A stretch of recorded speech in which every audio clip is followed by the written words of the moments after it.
Let's pretend for 1 second that it is 1776 and you are standing right here on Alamo Hill. Yes, I said Alamo Hill. I'm Bonnie Spindler, the Victorian specialist, and I'm here today to talk to you about a Chateauesque Victorian and the Gilded Age.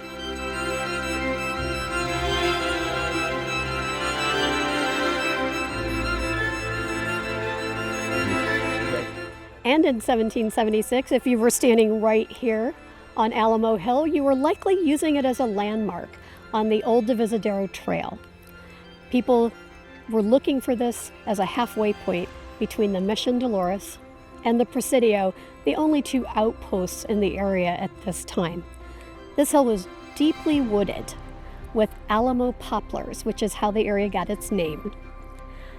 Fast forward to 1852, and Mayor Van Ness made this 12-acre parcel into a park. And in 1892, they landscaped it with all the stuff that you see there still today, the stairs with the pillars and all that stuff. In 1892, 2 blocks away from here, a man came from Seattle who was a capitalist, a lumber baron, a Gilded Age individual, and he built a house in the Chateauesque Victorian style, and we get to take a look at it today.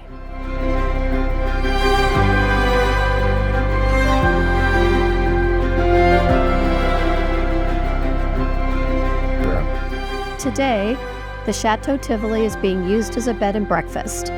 The building has a spectacular front entry with marble stairs and a carved peacock relief plaster and stained glass heavy double doors.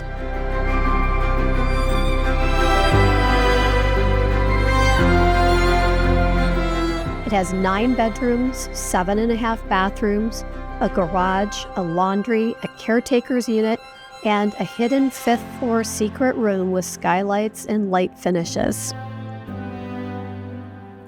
Of the subgenres of Victorian, Chateauesque is really the most rare. It wasn't done very often, but when it was done, it is grand. So it's meant to copy the French 16th century chateau. And so they tend to be imposing. There tends to be a lot of detail. And in this one, because our builder, our owner, was a lumber baron, you see a lot of really nice woodwork. There are inlaid floors with intricate patterns, fireplaces, huge carved staircase, columns, and it's all meant to make an impression of wealth, of success, and being a pillar, literally, in the community.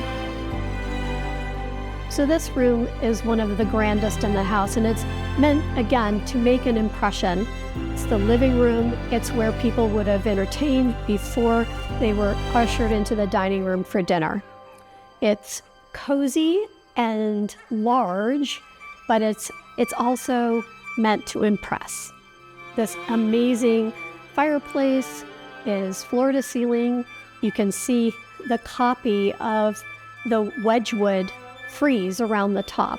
It's meant to look like the china, and all the woodwork is rampant lions.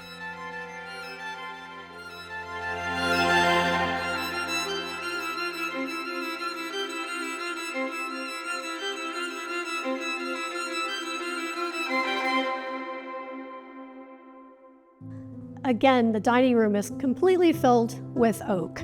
We have this amazing fireplace which starts to talk about the Victorian themes of the time.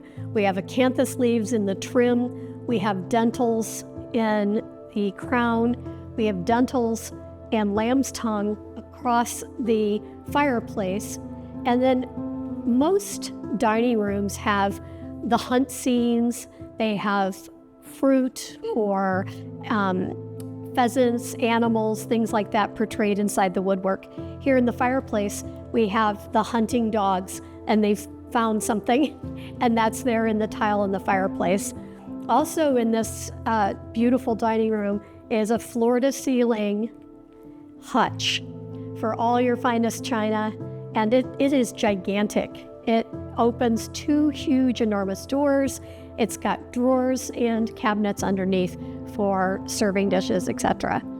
So this room just feels so opulent. Again, the Wedgwood theme is pulled through this room.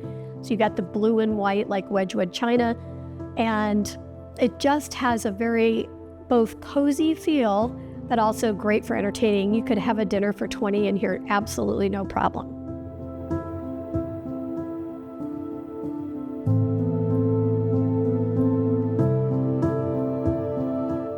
In the bed and breakfast, this is where all the action happens. This is a kitchen. It has beautiful encaustic tile. Again, we have the Bradbury and Bradbury wallpaper around the frieze and very elaborate plaster moldings around the ceiling. Really gorgeous. Has a Charleston refrigerator, an antique stove, and a butcher block, which all the best chefs want. The Chatoesque style is relatively rare. The goal is to evoke the 16th century French chateaux, which is an amalgamation of Gothic, Renaissance, and Victorian elements. They are almost always large and imposing. The roof lines are complicated and include finials, turrets, cresting, dormers, gables, and patterned or slate roofs. They have towers or turrets with conical roofs or witches' caps, and the tall chimneys have stucco, brick, and fanciful decorations. They're almost always balconies, and they are almost always arched. And the doorways have arches with fretwork and tracery or relief stories embossed into the siding.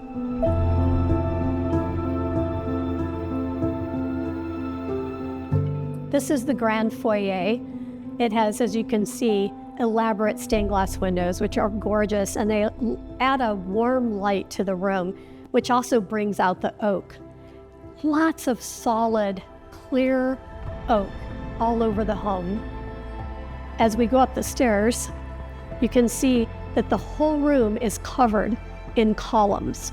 So you have columns on this side, and then a sweeping staircase all in oak that goes to the second floor.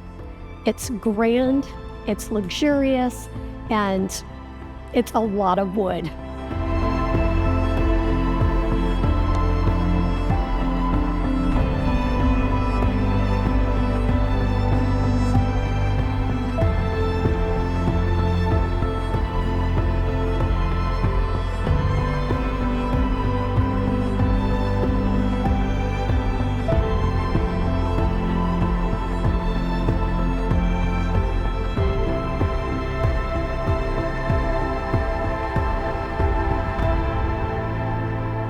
Ernestine Kraling and Doc Leahy bought this house in 1902 from the lumber baron, the Jacksons. And they started the Tivoli Opera House. So a lot of opera stars hung out here. And the decorations were sort of imbued into the property with theater masks and the four seasons and the four elements and stuff about music and opera. So you can see that throughout the house. When it became Chateau Tivoli, the bed and breakfast, they named each room after a famous opera star. This is the primary suite. It's two beautiful rooms, sumptuously decorated with Bradbury and Bradbury wallpaper. It has a fireplace, has pocket doors that separate the bed from the living area, and it has its own private ensuite baths.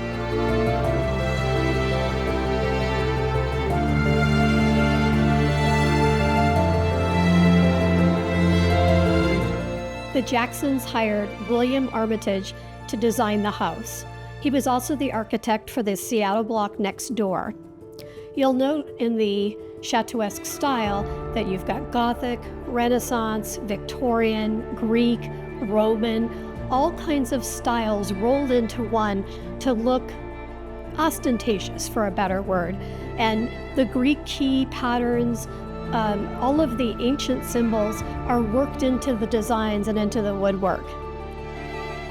This is the Caruso Suite. It's a very beautiful room. Woodwork is foot forward in this room. Lots of mahogany, lots of oak grains, But what's interesting is the design, the artistic design. There's a little bit of chinoiserie, there's some Greek key patterns, there's the peacock motif. So we have all of the classical, neoclassical, Renaissance, Gothic, all of those themes wrapped up in this one room. So they make themselves known throughout the house, but it's nice having it all together in this cozy, compact space.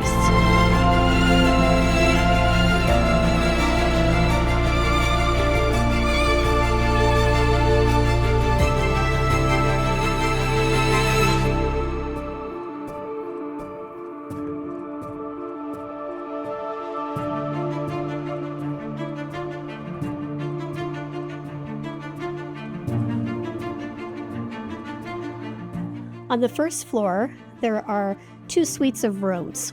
One is a full freestanding apartment with 3 bedrooms. The other one is 2 bedrooms. They have brick walls and are quite charming. Originally, in the floor plan of the house, it probably was for nannies, housekeepers, coachmen, things like that. If you were running this as a bed and breakfast, you might want to have the full-time innkeeper have rooms downstairs for full-time access.